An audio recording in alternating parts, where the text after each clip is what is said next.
Hi, I'm Brian Arcese, a portfolio manager on the Ford Global Equity Fund and the Ford International Fund here in Singapore.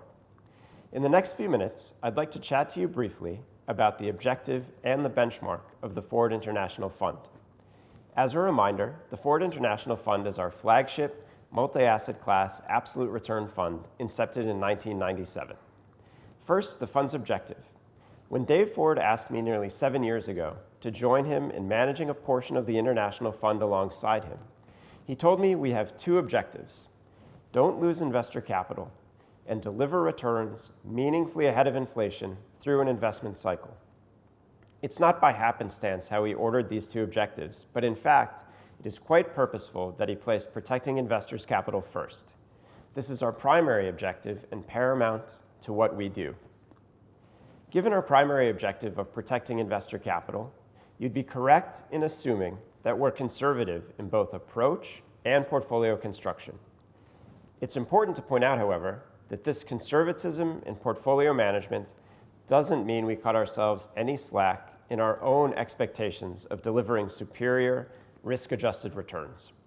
We're prudent while still working to achieve the second part of our objective: to deliver returns meaningfully ahead of inflation through an investment cycle. The combined objective being to deliver solid, real returns through an investment cycle with low volatility and without taking great risk. Second, the fund's benchmark. We often receive questions around the most appropriate benchmark to use when measuring international fund performance. And I want to address the question of how, at least in our minds, the international fund should be measured. First, it's important to highlight that benchmarks themselves can have inherent biases built into them, and the combination of these biases, along with managers selecting their own preferred benchmarks, can result in a portfolio not delivering the desired or expected return despite exceeding its stated benchmark, which is why we've chosen to keep things both as simple and as meaningful as possible with our selection of a performance target for the International Fund.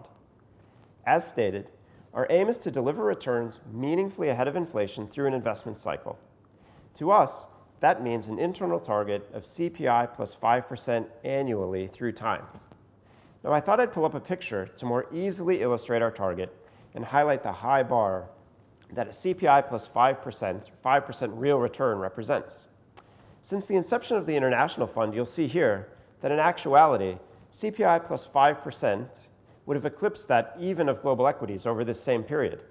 Well, a 5% real return isn't easy to achieve in a low or zero rate world, particularly in a conservative manner. We're quite happy to set ourselves lofty goals. To conclude, I hope it's clear that our objective is to deliver meaningful returns ahead of inflation through an investment cycle, defined internally as CPI plus 5%, and to deliver those returns with lower volatility in a manner which does not require the taking on of great risk.